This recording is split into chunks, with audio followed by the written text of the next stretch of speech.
Hello mga kasari, magandang hapon po sa inyong lahat. So for today's video, ang i-share ko na naman po sa inyo ay isang sari-sari store tips or business tips na tsak naman na makakatulong sa inyo para madagdagan yung income ng inyong sari-sari store. Gawin nyo po ito sa inyong sari-sari store para tsak na malaki ang kitain nyo sa item na ipapakita ko sa inyo ngayon. So ngayon mga kasari, meron ako ditong 5 kilo ng asin. Ito po siya. Ayan, 5 kilo ng asin yan. Siguro halos 1 month mahigit na siya dito sa tindahan ko at ngayon ko lang talaga siya naisipan. Erepa kung kailan isang balot na lang yung asin na pangtinda ko dito. So, kailangan ko na talagang mag-repack. Hindi na ako pwedeng tamarin. So, ang gamit ko pong plastic, ayan, sa mga magtatanong, ang gamit ko pong plastic ay patok at ang size po niya ay 3x10. Bali, 100 pieces na po yung laman niya. Ano yun? Ayan po mga kasari, let's continue. Meron lang bumili ng 5 pisong gummy. So, ayun po, balik po tayo dito sa ating, ayun. Ayan.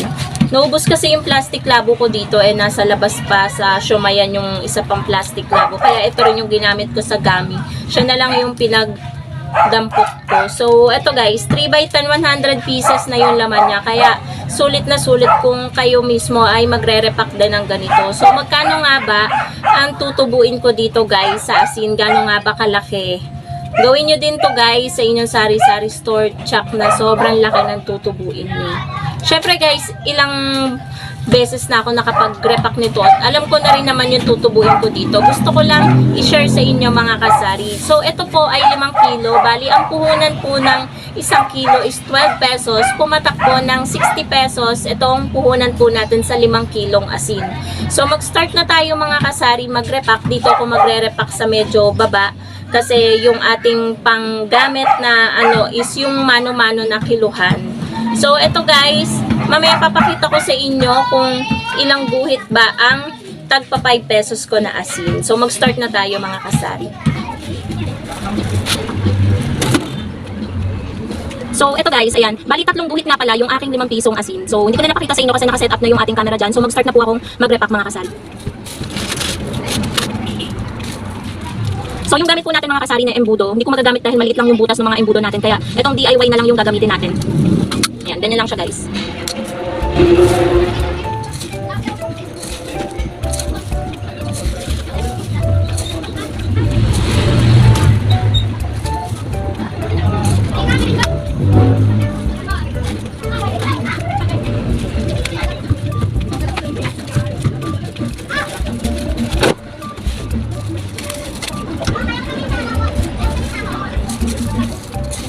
Alam niyo ba mga kasari, kapag nagre-repack ako ng mga, yung nire-repack ko dito sa tindahan, parang ano, nare-relax ako. Yung parang hindi nasasayang yung oras ko ganun. Diba sa iba tamad na tamad pa silang mag-repack? Ako naman enjoy na enjoy ako sa pagre-repack. Kasi nalalaman ko kung magkano yung tutubuin ko dun sa nire-repack ko.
So, tumuog ang ating camera guys.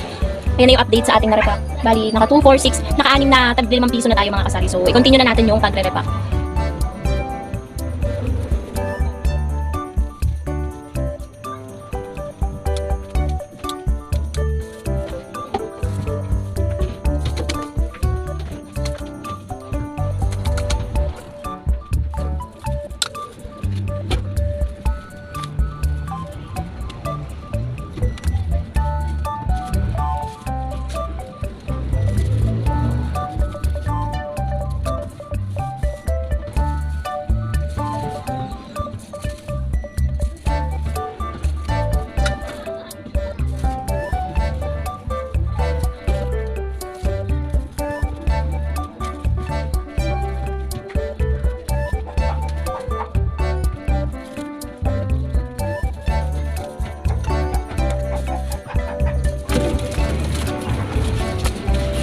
Ano yan?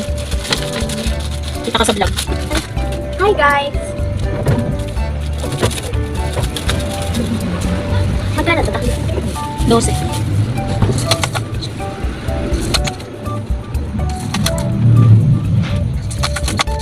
Ano ba yung kinuha mo kanina, Yossi? 3. 5 Yossi. 3. So, serve na powder.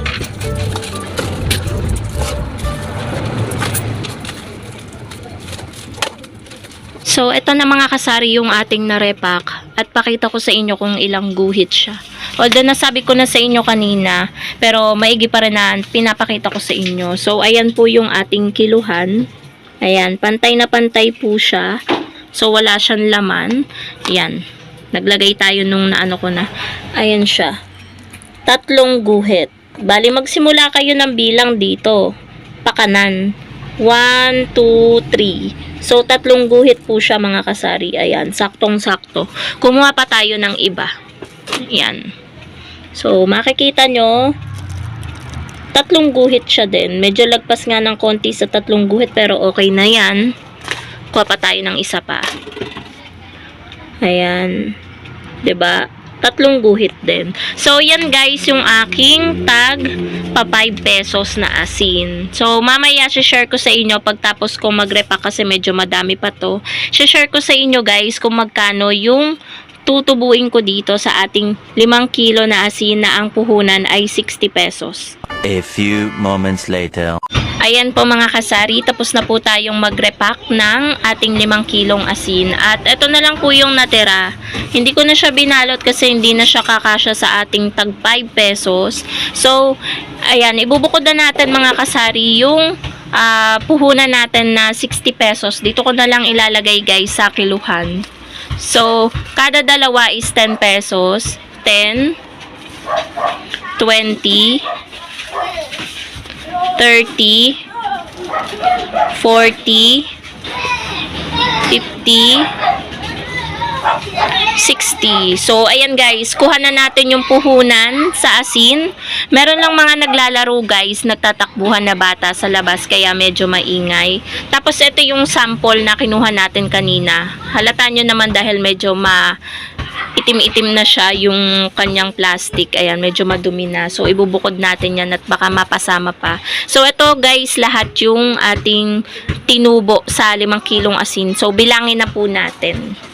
10, 20, 30, 40, bukod natin. Ayan, 40, 50, 60, 70, 80, 90, 100. Tapos may natira, may nalaglag na isa. Kunin natin. Ayan. 'Di ba 100 na plus 5, 5, 10, 15. So 115 pesos mga kasari yung tinubo po natin sa asin. Kaya mga kasari, gawin nyo din to sa inyong sari-sari store. Tsak na ang laki din ng tutubuin nyo. Hindi lang guys sa asin, kundi sa asukal, sa mantika, sa munggo, sa tuyo, sa cornstarch, sa harina, at kung ano-ano pa na nire-repack Kasi guys, dito pa lang sa pagre-repack malaki na yung tutubuin natin, 'di ba? So, yun lang mga kasari. Thank you so much for watching. Sana nag-enjoy kayo sa pag-share ko sa inyo at pagpapakita ko sa inyo kung paano ako nagre-repack ng asin. Sobrang bilis ko lang talagang mag-repack mga kasari kasi tinataon ko siya sa oras na wala masyadong bumibili. Kasi ang oras ngayon ay mag-aalas 2 ng hapon. So, paisa-isa lang yung bumibili. So, yan lang mga kasari. Ito yung puhunan natin na 60 pesos. Ito yung ating tinubo na 115 pesos. Thank you so much for watching mga kasari and God bless po sa inyong lahat. Bye guys!